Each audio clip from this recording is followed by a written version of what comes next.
The Afterwards podcast is taking a break this week, so instead, we are bringing you an episode of our popular Q&A podcast. In this episode, you will hear more from Shahan Mufti, author of American Caliph.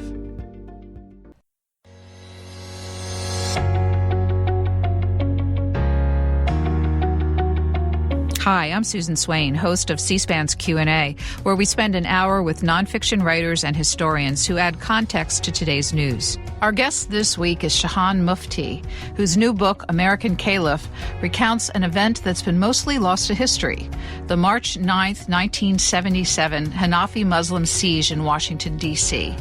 That day, 3 buildings in Washington were seized by 12 Hanafi Movement gunmen and were held for 2 days.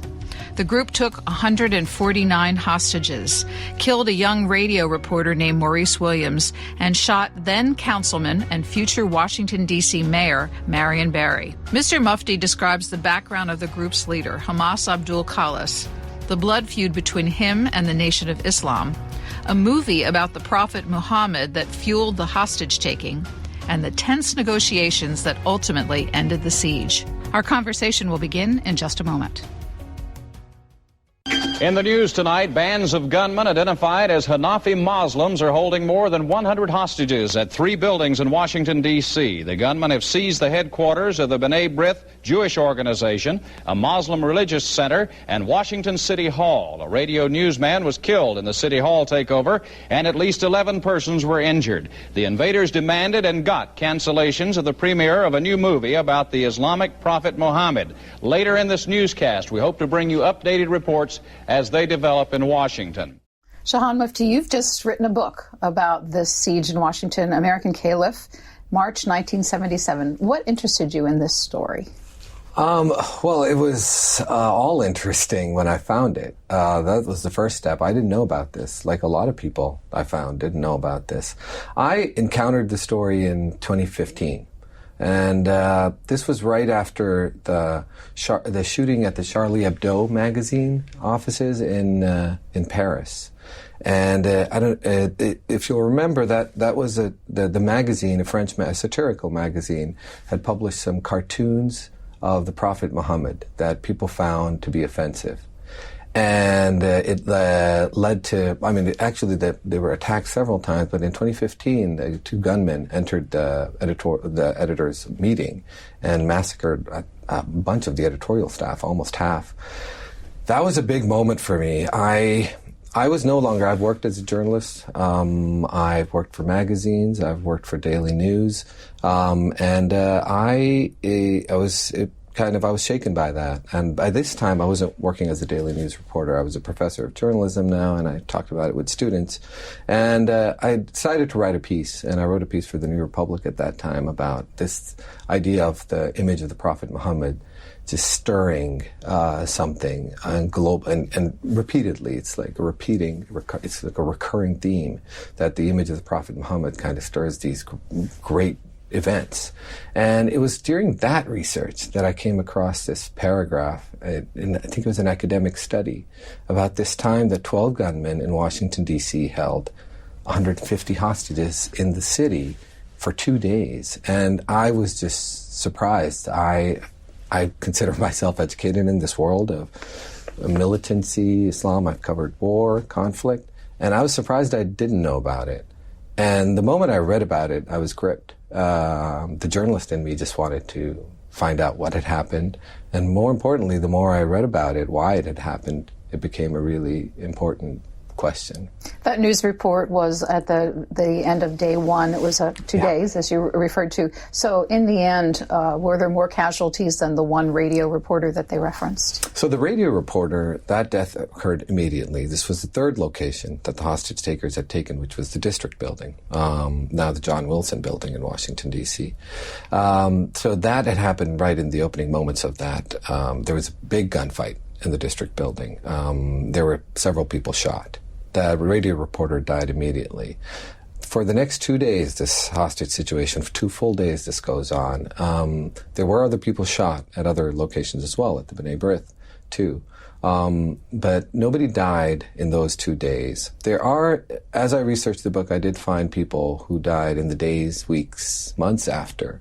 And I can tie those to the events that happened between March 9th and 11th. And so they would count as fatalities from that as well. But really, I mean, usually in the record, it's really that one radio reporter who's considered a casualty. We have a clip from this year, 45th anniversary of this event, that is a local television station retrospective with someone who was a colleague of Maurice Williams, the slain young radio reporter. How old was he? He was 24. 24 years old. And this is Kojo Nnamdi, well known in Washington, D.C., been on the radio all these years, and public radio. And let's let him tell his story of that day. As we were leaving the press office, Maurice, as usual, said, "Can I come?" And we were like, no, these are for the big boys. You have to get a little older before you can go to lunch with us. And he was like, oh man, this is always happening to me. No more than an hour later, leaving the restaurant, Kojo saw the commotion at the building and raced back to WHUR, where the phone was already ringing. Another reporter gave him the news. People have taken over the 5th floor of the district building. There's been shooting, and I saw Maurice lying in the hallway outside the press room. He said he's lying there and there are bullet holes in his sweater, but he's not moving. Maurice Williams had just stepped out of the elevator with Marion Barry when he was shot. Even today, the horror of it all still causes me feelings of pain and anxiety. And when we look back on it, we said, you know, the smallest things in life can make the biggest differences in life. Had he just come to lunch with us, none of this would have probably happened. What's your reaction on listening to that? I did actually interview Kojo for my book. I interviewed over 100 people for this book, and Kojo Nnamdi was one of the people who was very intimately connected to the tragedy. There were so many people whose lives were touched by this. There were close to 150 hostages. That's, first of all, those people. I spoke to many of them, and they, like Kojo suggested, a lot of them live with this trauma. It was a lot more severe for a lot of them. Many of them were physically hurt. But the scars of this stay with people a lot. And as a journalist, and when I spoke to Kojo, listening to him here, for journalists, this was, especially painful. The one person who died during those 2 days was a young radio reporter who was really promising young man, and had been working at the radio station, Howard University radio station, only for a few years. Really promising from what I learned and read about him. And there was a lot of introspection by journalists as well, because journalism became the role of journalists in these 2 days, and the way they got caught up in the whole situation, and how the hostage takers, especially the lead hostage taker, used the news media to kind of further their cause and their demands. Max Robinson was another one who got really entangled in the situation, another prominent DC journalist at the time. So there's the journalists had a lot to think about during and in the aftermath of the siege. For people who weren't involved, we were talking before we started taping, one thing they remember was Marion Barry getting shot. Who's Marion Barry? Marion Barry was a young, not so young, but upcoming district councilman. The district council was a new entity at that time. It had come around in the 1970s after the Home Rule movement. And Marion Barry was a transplant to the district, but he was a rising star. He was a council person at this time, but he definitely had his eyes on the chair of the council. Sterling Tucker was the chair of the council at that time. And a lot of people thought and talked about how he had his eyes on the mayor's role. The mayor at that time was Walter Washington. And Marion Barry just happened to be at the wrong place at the wrong time. He was getting off the elevator on the 5th floor of the district building when he had gone up the elevator with a security guard, because there was also already some kind of trouble brewing, they had learned over the radio. But he stepped out of the elevator and was a blast from a shotgun that had been fired by one of the hostage takers It hit him in the left side of his chest, and he fell to the floor. This is the same blast that took out the radio reporter, Maurice Williams. And Marion Barry fell to the floor immediately, bleeding from his chest. But he was. There were 3 people actually on the floor at that moment, bleeding. One was a security guard, Maurice Williams, in the middle, down a long hallway, and then at the other end of the hallway was Marion Barry. He was the only one that moved, and he was able to crawl into the council chambers, and that's where he was evacuated. That later that same day, he did manage to make a press appearance from his hospital bed, and the front page of the Washington Post the next morning was a picture of a couple of pictures from the siege that had happened the day, or that was happening, that was ongoing, and one of them was Marion Barry with the left side of his chest exposed and bandaged and talking to the press. A lot of people I spoke to told me that is when he launched his mayoral campaign. That's when he decided that this was a moment that all eyes were going to be on him. And in that moment, he decided that he was going to run for mayor, and he did. Well, all of the descriptions of your book call the story complex, and it is a complex story. But let's go to the centerpiece of it, the lead hostage taker, someone by the name of Hamas Abdul Khaalis. Who was he? So Hamas Abdul Khaalis is a really important character in my book. I obviously, at the heart of my book, are these 2-3 days in the capital. But, and during this time, all of the action that's happening, and I try to recreate that as best and as much detail as I can.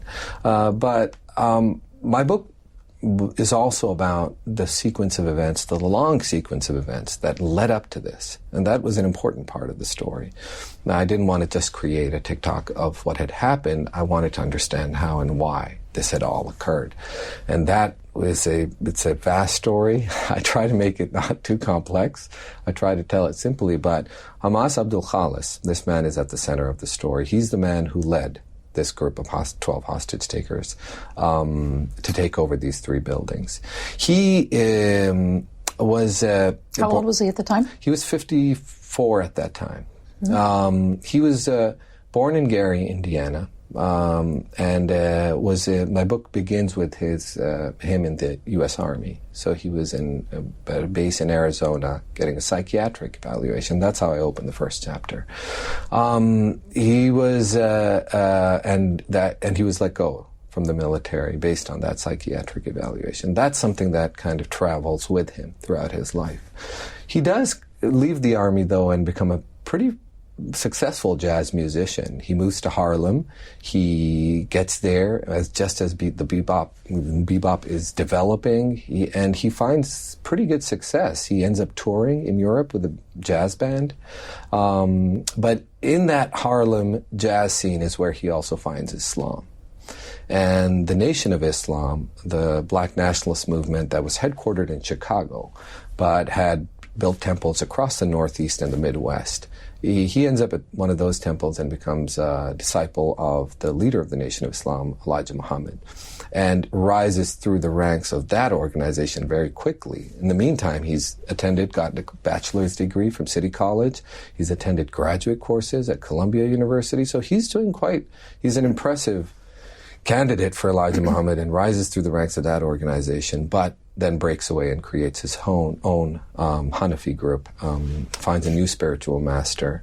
I don't want to get too far into the story. I want to go back to the discharge from the army because you raised the question, you said this mental capacity question dogs him throughout his life. Mm-hmm. You raised the question of whether or not he was playing the system at the time. And never really reconciled as to what the truth was. And this was a question. This was an important question for the negotiators when they were negotiating the siege. They needed to know. They wanted to desperately find out if they were dealing with somebody who was rational and who was all there and who could be expected to behave in a certain pattern of behavior.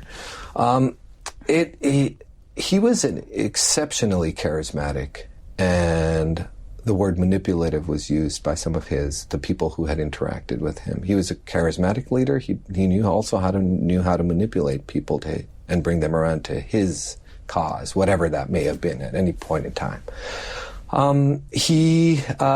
He definitely, and then he was in it. I mean, in later decades, he ended up in another psychiatric facility.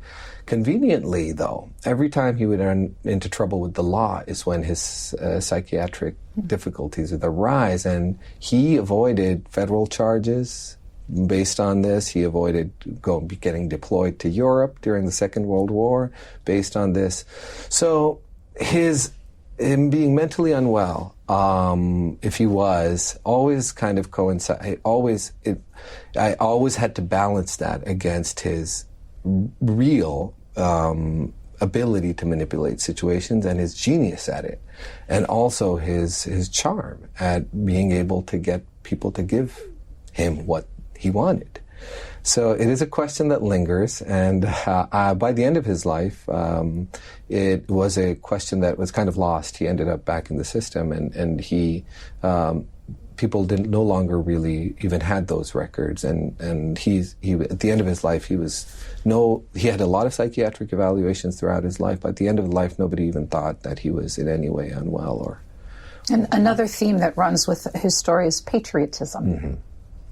Yes. Khaalis was born in the Midwest, Gary, Indiana. He served in the U.S. Army out of choice. He wasn't drafted. He actually enlisted before the draft in the Second World War. But then he had a period of disillusionment with America when he joined the Nation of Islam. That was, again, a black nationalist, black separatist organization, and their creed was one that really cast America as a nation in not positive light at all. In some ways, it was the enemy. But when he got out of that organization, he really, under the tutelage of his new master, who was an immigrant to the United States, he really embraced this idea of America as the perfect place, as America as the land that really will deliver to him in many ways, but also in his religious imagination, that America was the perfect place for Islam and for his new religious cause. So that is something he really held on to, and that is something that got him into trouble with the Nation of Islam, Elijah Muhammad's organization. But again, until the end of his life, even after all this had happened, and he ended up back incarcerated and all, he really, stood by this idea that everything that he was doing was to serve America, and that even the events of the March 1977, even the hostage-taking, was his desire and attempt to give America a chance, and and to protect America almost. And in his mind, this all worked out, that he truly did believe that. So his break with the Nation of Islam, and specifically Elijah Muhammad, is critical to the ultimate events. Yeah. Why did he break with them? He broke with them for, it seemed like, from the records that I was able to obtain, I got, the FBI had kept track of Khaalis for almost 2 decades soon after he joined the Nation of Islam. The FBI started tracking him very closely. They had him on a security index. So the FBI had a lot of records, thousands of pages of records on Khaalis. So the sequence of events that led him to break away from the Nation of Islam in Chicago, he went to Chicago to the headquarters and was working directly under Elijah Muhammad. In some ways, he was almost, along with Malcolm X, Elijah Muhammad's right hand. He was his secretary. He was the national secretary of the organization, but he was handling Elijah Muhammad's personal business, his travel, a lot of things in the temple in Chicago. He broke away in a courtroom setting in the Nation of Islam temple, where Elijah Muhammad ruled against one of the members of the Nation of Islam, and Khaalis really thought it was an unfair ruling, and decided to pick a fight with the ultimate leader of that organization, and he was ejected very quickly. He had already been butting heads with a lot of people in that organization. He was a really large personality, and he coveted that, he desired that leadership role in the organization, but that was a very tight group of people at the top of that organization, and a lot of people in that organization had identified him as trouble. The top of that organization was really Elijah Muhammad's family, and Khaalis was an outsider. Khaalis took that very personally, that ejection, and when he found his new spiritual master, who kind of showed him the ways of more traditional Sunni Islam, he always positioned himself in opposition to the Nation of Islam. So his new religious beliefs in Sunni Islam were always a way to attack almost the Nation of Islam. So tell me about the Bengali Muslim who became his next mentor, and what it was that appealed to Khaalis about him. He was a fascinating, mysterious character in my book. Dr. Tasibuddin Rahman was his name. I found during the writing and research of this book that this was actually a pretty thriving community of Muslims from the Bengal region of British India. India was still a British colony, and had been for over 100 years, almost 100 years at this time. And a lot of these people were coming on British vessels and were seamen who were traveling across the world as merchant seamen, and a lot of them ended up in U.S. ports, especially New York, and a lot of them jumped ship in the New York port, and they developed a really thriving community in Harlem during the 1940s and 50s. Dr. Rahman, Khaalis's spiritual leader, he was from that community, and he was a faith healer. He had, some side hustles, but he also worked as a cook at a restaurant. So he's I found ads of his spiritual healing practice in newspapers from the time, in New York, local newspapers, with the phone number to call if you wanted to be spiritually healed. So a mystic, very mysterious. I was able to get his immigration file during this research, which had never been seen before. And I was able to find out a lot about him through that. I was able to also track down some of his relatives, his descendants, who live in the U.S. now.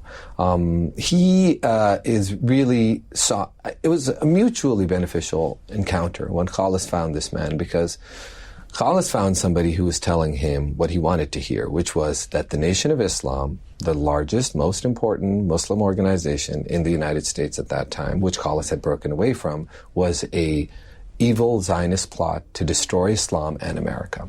And Dr. Rahman found a really young, charismatic young man who had been at the top of the Nation of Islam and was ready to help him bring his message to more people. And so these two men partnered in the late 1950s and through the 60s until Dr. Rahman died, and developed this Hanafi organization together. With the goal of challenging the Nation of Islam for primacy? Yes. Yes, a lot of their plans were built around dethroning Elijah Muhammad and taking leadership of American Islam. And that is part of the reason why the title of the book is American Caliph, is that this is not the only tussle going on for the leadership of Islamic America through the 20th century. And this is just one strand in that story. So Khaalis develops his own sect, essentially, and starts recruiting members. One of the most prominent is a very familiar name to people today, Karim Abdul-Jabbar. That's right. How did they associate, and what did he do within that sect? That's the name that Khaalis gave to Louis Alcindor, who was with the Milwaukee Bucks at that time. Actually, when they met, he was still at UCLA. He was at UCLA and was a very exciting prospect in the professional basketball. It was Khaalis and Karim's father had actually played in the jazz circuit in Harlem together briefly. They knew each other. And it was after Khaalis's master had died, Dr. Rahman, Khaalis was kind of adrift for a while. At this time, Elijah Muhammad was really rising with one of his proteges, the boxing champion Muhammad Ali. And so once again, it would happen in opposition to that whole dynamic happening in the Nation of Islam. Khalis spotted Kareem Abdul-Jabbar on TV one day wearing a pendant during an interview, which was a crescent and a star. And he saw that, and he was immediately intrigued. He wondered where Kareem was getting his Islamic teachings from, and he immediately called Kareem's father, who did not know about Khalis's plans or his where he had ended up in life at that point, but he relayed the message to Kareem Abdul-Jabbar, who then came and found Khalis in New York, and that they clicked suddenly, very quickly, and very intensely, and Kareem kind of dropped everything for a while that summer, and kind of just drowned himself in Khalis's teachings, and he became his spiritual leader. And that is how Kareem came to Sunni Islam, was through the Hanafi organization, Khalis's organization. Is it safe to say that that Khalis could not have done what he did to build his group without Kareem Abdul-Jabbar's backing? Oh, Kareem was instrumental in developing the Hanafi. The Hanafi organization was in New York, and it was really running out of Khalis's apartment where Kareem arrived. He would have, Kareem at this time, soon after they meet, signs a really lucrative contract in the NBA with the Milwaukee Bucks, and he moves to Wisconsin. But he also starts bankrolling the Hanafi. He really truly believed, he was taken by the Sunni Islamic message, and he was a true believer. He found it to be a good balance to the kind of more militant attitude of the Nation of Islam. Kareem found Khalis's teachings to be patriotic. He found them to be reasonable, and they were based, a lot of them were based in love for all humanity, regardless of race. And Kareem liked those ideas. He genuinely was drawn to those ideas. Anyway, he decided that he would bankroll the operation, basically. And the most fateful decision that the Khalis and Kareem made together was to move the headquarters of the organization from Harlem to Washington, D.C. And they found a beautiful, beautiful house up on 16th Street here in D.C., 5 miles up the street from the White House in the Shepherd Park neighborhood. It was a very nice mixed neighborhood at that time. A lot of Howard University folks, a lot of journalists, a lot of well-to-do black and white people, and they established the Hanafi headquarters in that house on 16th Street. And still exists today, right? Still exists today. It's right there, and members of the Hanafi community still live there. That is really where Khalis's mission. Once he's in the heart of the capital, in the heart of American power, in some ways, that's when his organization really takes off, and that's where he begins really challenging the authority of the Nation of Islam, and really is able to put up a fight for the supremacy of American Islam. So on January 18th, 1973, that competition between the Nation of Islam and Khalis's group becomes a blood feud. Yeah. What a difficult chapter to read in your book. What happened that day? And a difficult chapter to write. I put that chapter off for a long time. It was a horrific crime. At the time, it was the morning after. It was called the bloodiest massacre in the history of Washington, D.C. Maybe still is. When Khalis's challenge to the Nation of Islam became intense enough, members of the Nation of Islam decided that it was time to eliminate him, essentially. And a group of hitmen, assassins, invaded the Hanafi headquarters, the headquarters that Kareem Abdul-Jabbar had purchased for the organization, entered it one afternoon and went on a rampage and massacred 7 people, shot a lot more. And the evening ended up with 7 dead bodies at the Hanafi headquarters. Those dead bodies range from a man in his 30s who was not related to Khalis, but all other people, the 6 others, were related to Khalis, including his children, including a 9-day-old child that Khalis had just had with his second wife, and several other children and grandchildren. Khalis himself was not at home that day. He was their target, though. He was. And the assassins, after they had left a complete, after the massacre, they had massacred all these people, they stayed around. And with the blood-stained carpets and the blood-stained walls, with people, they were all shot. Some of them drowned in bathtubs. With all these dead bodies around, the assassins sat there for a while until Khalis showed up to that house. And Khalis tussled with one of them, but was able to escape. And then the gunmen ran out, and Khalis then entered his house. And this is again January 1973, and then went from room to room, screaming in horror as he encountered bodies of his children and grandchildren. That was really the moment that Khalis cracked in some ways. He changed from the people that I spoke to who were there with him. He was never the same after that. Those events really, in the book, I do draw out how those events, that massacre in 1973, is directly related to the hostage takings in 1977.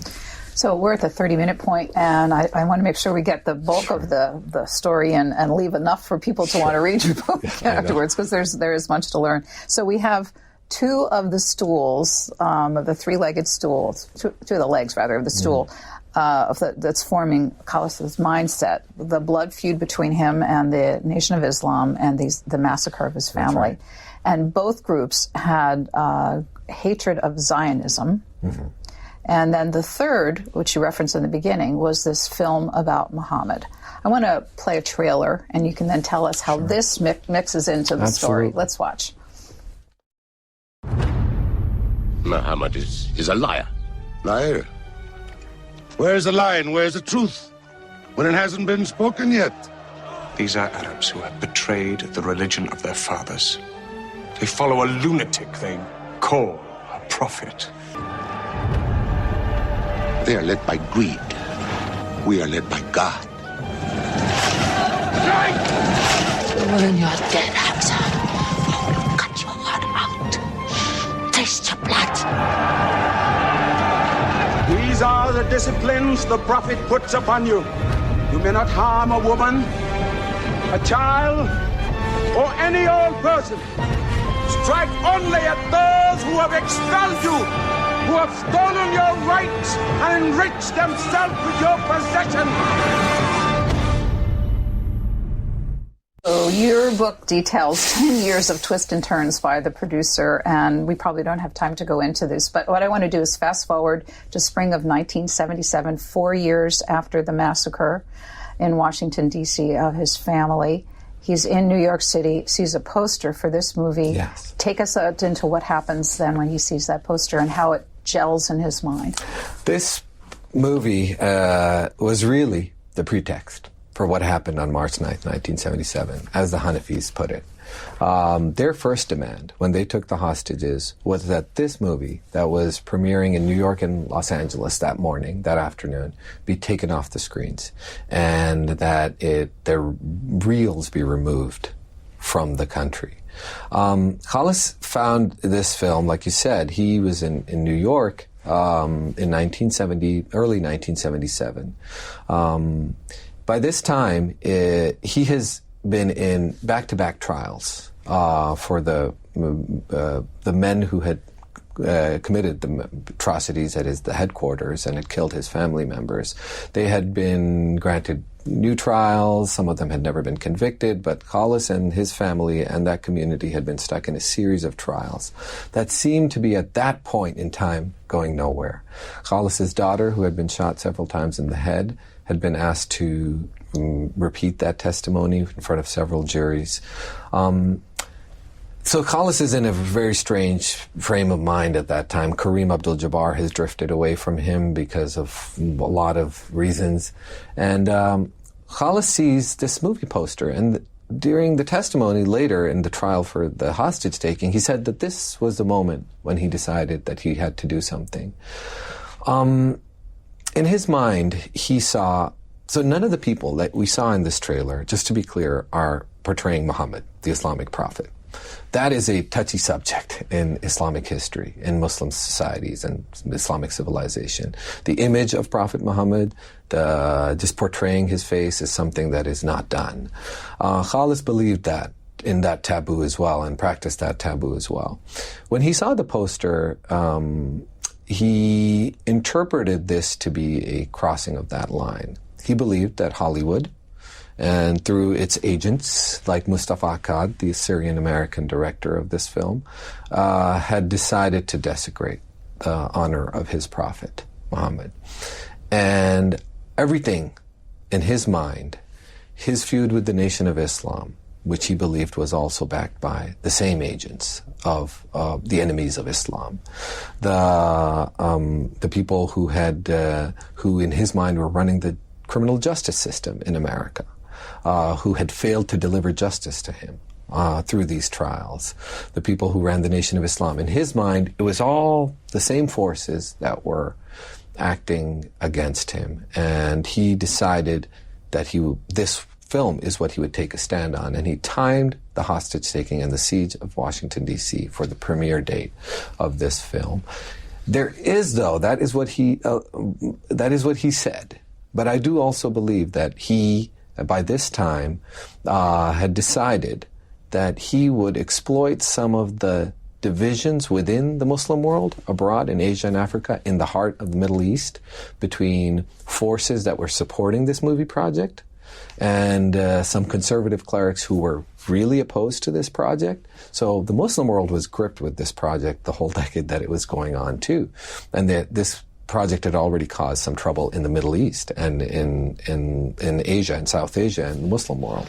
Khaalis knew about that. And he also, at this point, the way I tell the story, while he was rising to defend the honor of his prophet, ostensibly, he was also ready to launch a major, spectacular attack that he knew would grip the media's attention, in which he would be able to catapult himself into recognition in Muslim capitals, in Cairo, in Jeddah, in Islamabad, in Tehran. He knew that international coverage, if he launched this spectacular attack, that he would be a name recognized also in the Middle East, not just in America, but also abroad, which was a very important piece of the puzzle. So how was he able, you said that he had been under surveillance by the FBI for a while, to build such a cache of weapons at that house 5 miles away from the White House? So, Susan, this is something that I actually don't, it's not in too much detail in the book, but the ATF, under the Treasury Department at that time, was ready to raid the headquarters, the Hanafi Center. I do mention it in the book briefly, but they were ready to raid the headquarters at the Hanafi Center a few months before the attack on Washington.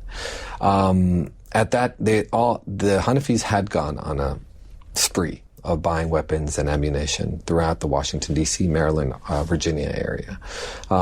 They were being tracked. They knew they were, but the Hanafis did not have a history of violence. Khaalis had never really, he had been in trouble with the law. He had tried to rob a bank.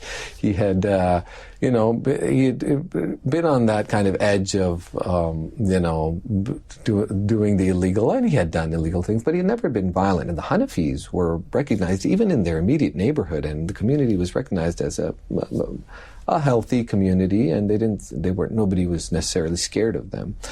The Justice Department stopped that raid from happening because the Justice Department at that time was trying to prosecute the murders of the Hanafi family. So they needed the cooperation. And it was an interesting moment just months before this siege where the Justice Department and the Treasury discussed this case, and the Justice Department went out and they decided to call off the raid because they truly did not believe that Khaalis or the Hanafis were capable of doing anything truly violent. Although they were storing a lot of weapons in that house. They were. March 9th, 1977, I want to go through the 3 places where members of the sect took hostages. The first step was the B'nai B'rith headquarters. Why there? Well, this was the largest, oldest, most prestigious Jewish service organization in the United States. In Khaalis' mind, of course, there were Zionist forces Jews of the world that had conspired in a lot of things that had gone wrong in his life. Whether he was looking at it through a rational mind or not is a question. But in his mind, the Jewish organization was his prime target in some ways. How many hostages there? Most of the hostages were at B'nai B'rith, so over 100 hostages were at the B'nai B'rith. And he also used that as his headquarters for the next couple of days. He was part of the party of the Hanafis that ended up at B'nai, that took over that building, in the first building they took over on the morning of March 9th. And that is where he created a command center of sorts, and where he was receiving phone calls, making demands, communicating. And while 6 other men in that building, Hanafis, were holding over 100 hostages. Second stage was a group entered the Islamic Center of Washington during prayer time. Why was that a target? Islamic Center was this was a very well-planned and well-thought-out attack. With the Islamic Center attack happened a couple of hours, just as the B'nai B'rith had been fully taken over. The police in Washington, D.C. heard on the radio frequencies about another takeover at the Islamic Center. Nobody connected these at the time. They thought maybe this just a coincidence that 2 places have been taken over. The Islamic Center was really the moment that the Hanafis took over the Islamic Center, is where this crisis in Washington, that was very much a local police matter until that point, became an international crisis. Some of the people in in the Islamic Center of Washington held diplomatic status. They specifically targeted the imam of that Islamic Center. And again, with this attack, Khaalis was no longer just talking to the district, no longer simply talking to Washington police. He had suddenly captured the State Department's attention, and the State Department immediately was engaged. He had captured, and more importantly, he had captured the attention of Muslim capitals, where the diplomats, some of them, were from. How many hostages there? There were about a dozen hostages at the Islamic Center, mostly Muslim. Of course, B'nai B'rith was mostly Jewish hostages, employees of that organization. Site number 3 was the one we discussed, which is where Maurice Williams lost his life. And Marion the district building. Why with the district building, District of Columbia? The District of Columbia building, John Wilson building now, is a couple of hundred yards from the White House. President Carter, who had been in office all of a month and a bit at that time, could actually see from his residence the 5th floor of the district building, which is what the Hanafis took over. They were, at the district building, they were expressing, that was kind of the third prong of the attack, where they were attacking the district for in response to the justice system of the district, Washington, D.C., that had, in their mind, failed to deliver justice to them. They wanted to capture Mayor Walter Washington, but the hostage takers took a wrong turn in the building and ended up on the other side, but still took several employees of the Washington, D.C. city hostage in that building. But that was kind of the most local, in some ways the most local attack, but it was also property on the Federal Triangle. Very important. It was just stone's throw from the Department of Justice. It was surrounded by federal power, including the White House. And so with that third attack, it was definitely not a local district law enforcement situation anymore. The FBI quickly jumped in. President Carter ordered the FBI to start investigating and helping the police, and the matter became a federal concern very quickly. What were his demands? The movie, first demand, and that was the only demand for a while. And it puzzled the negotiators, the police at that time. But quickly, his second demand came out that he was actually looking for the people who had entered the Hanafi headquarters 4 years earlier and massacred the family. Khaalis wanted them delivered to him at B'nai B'rith, and everybody presumed it was to execute them. In his mind, Khaalis' mind, that was the only justice left. That since America had not delivered the justice that he wanted, he would deliver justice. He would, execute justice himself.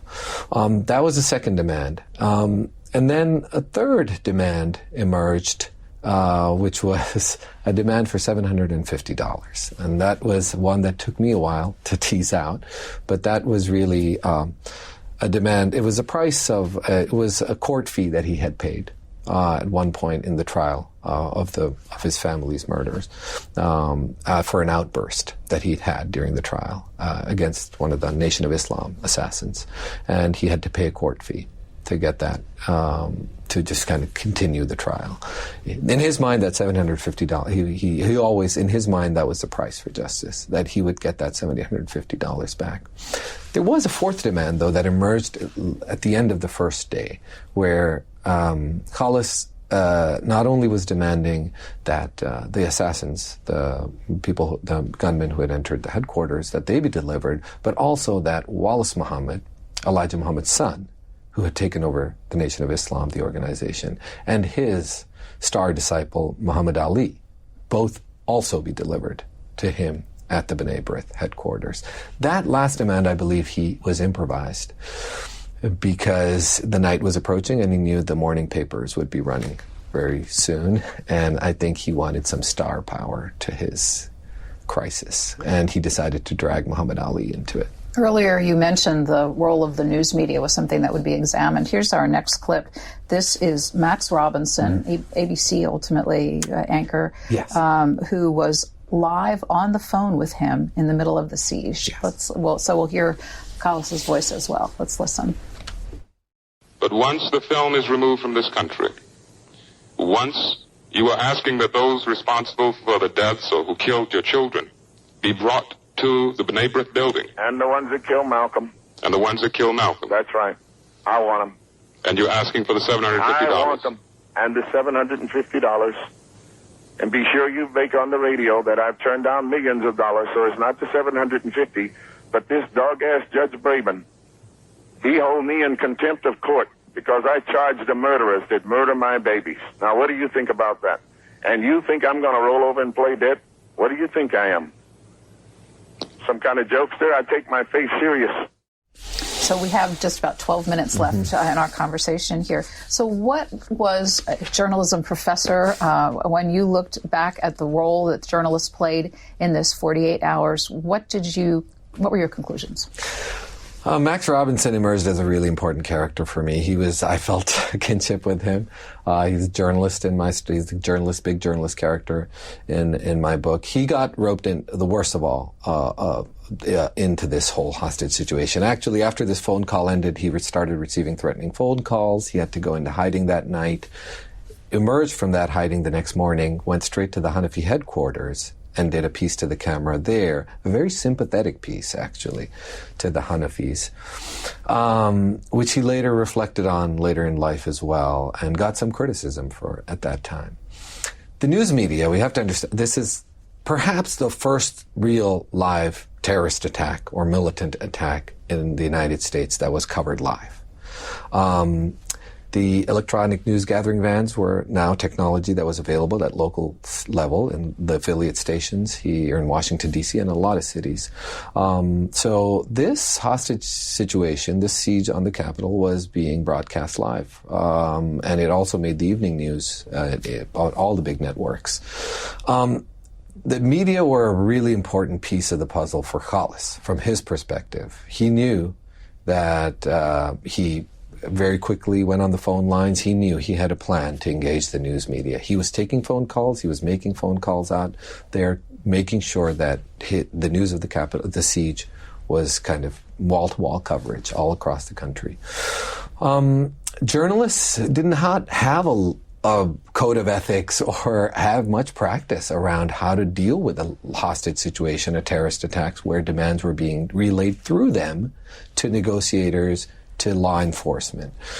The journalists were coming up with solutions and ideas, and sometimes really bad ideas, on the spot, on the fly. It was breaking news. There wasn't a lot of time for reflection or coverage or consideration, and there were a lot of moments in this. When I spoke to the negotiators, who were the police chief included, and FBI negotiators, others from intelligence agencies, some of the most precarious moments that they remember that they pointed out from that 2-day period were when something happened on TV.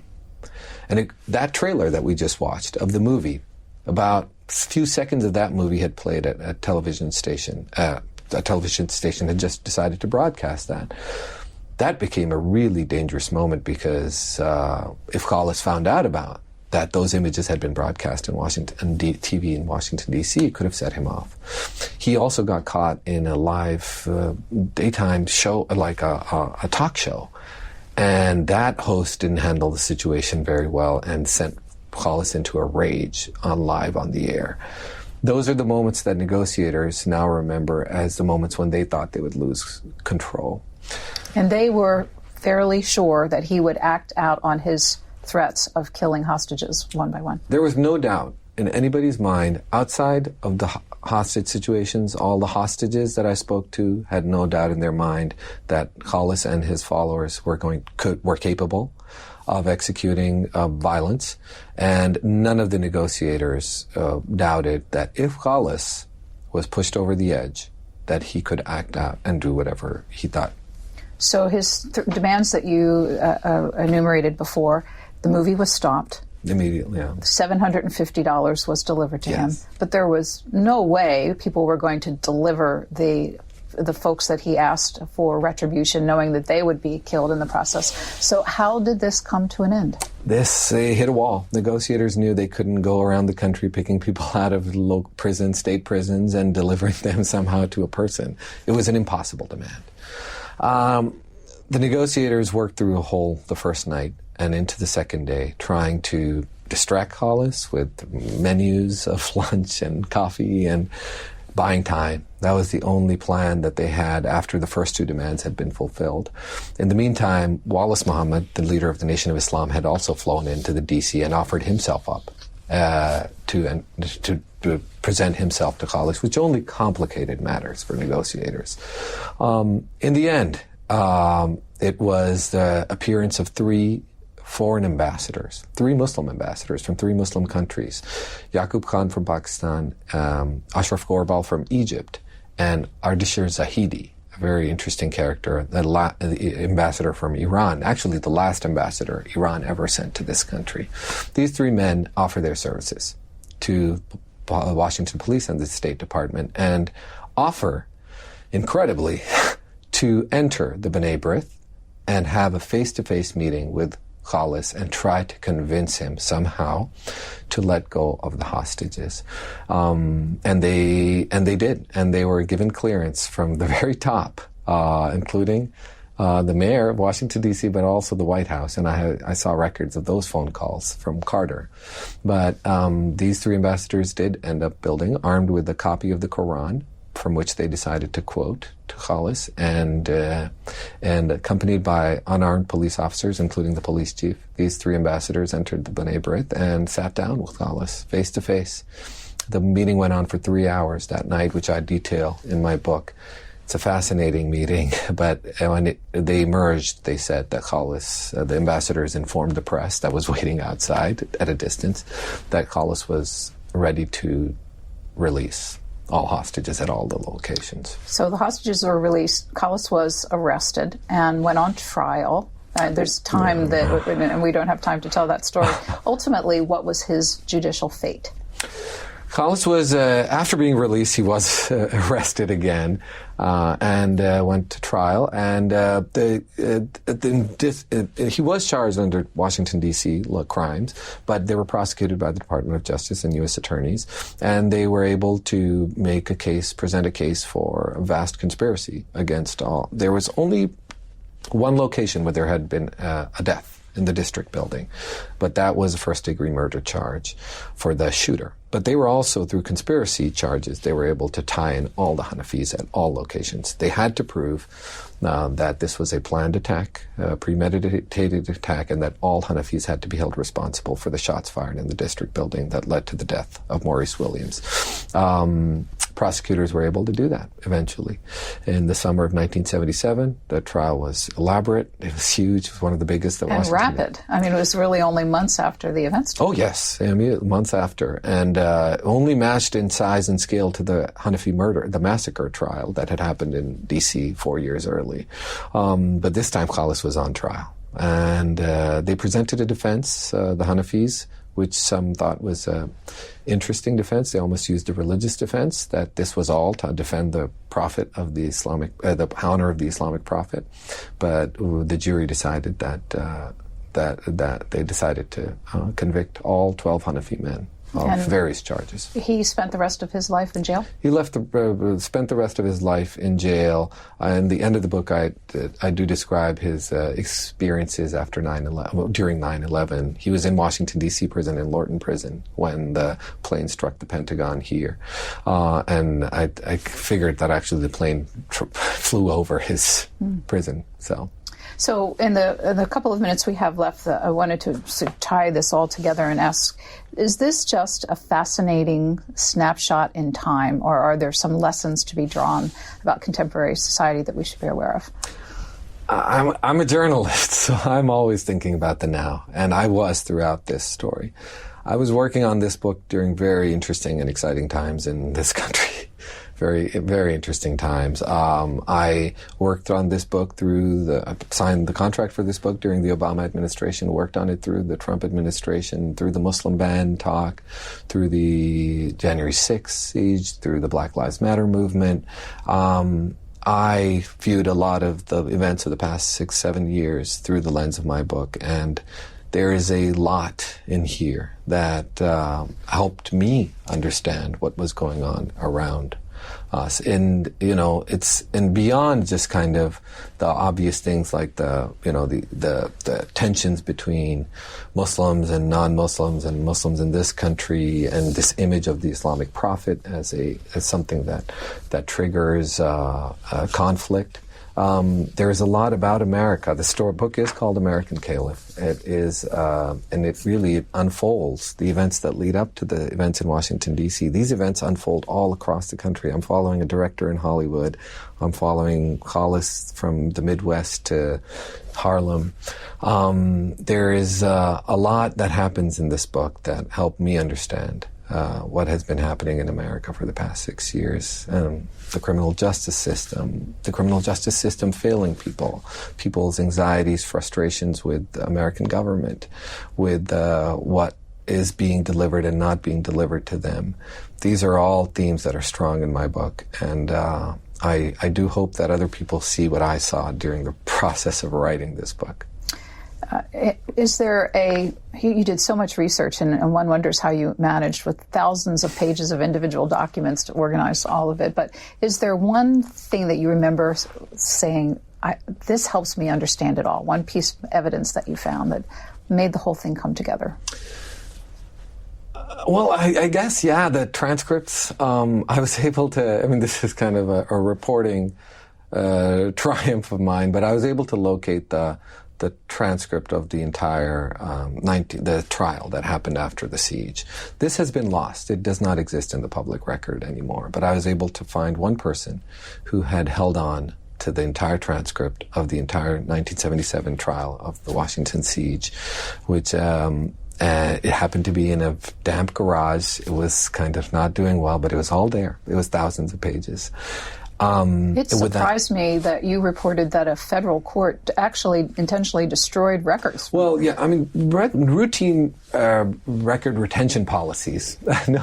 It's amazing how this story has receded in the background, and we don't talk about it as much. This is the first time anybody's told this story. It's never been assembled by anybody in 50 years, 40 plus years. So a lot of it was lost, and nobody has thought much about this or retaining. Some of the records were retained, some of the federal records were, but the local court records were lost, including the transcript. But I was able to uncover that transcript, and it's thousands of pages, and it was every word spoken by every witness during the trial, which really helped me, on top of all the other FBI records and everything else that I found, tens of thousands of pages. But that record really helped me piece together the sequence of events in Washington those 2 days. That is it for our time. There's so much more to this story. We'll invite readers to find out for themselves.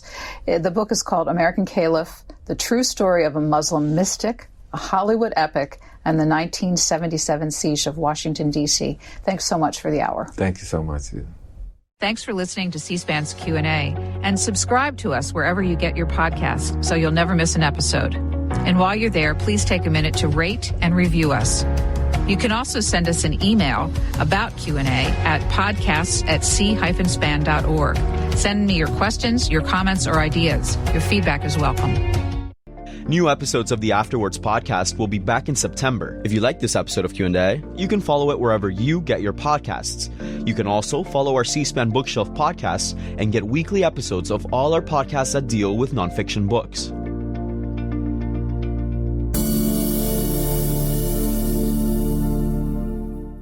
If you've been enjoying this podcast on Stitcher, please be aware that platform is ending operations at the end of August. But don't worry, you can still find this podcast and all of C-SPAN's podcasts on many other podcast platforms, including Apple Podcasts, Spotify, Google Play, and the C-SPAN Now app.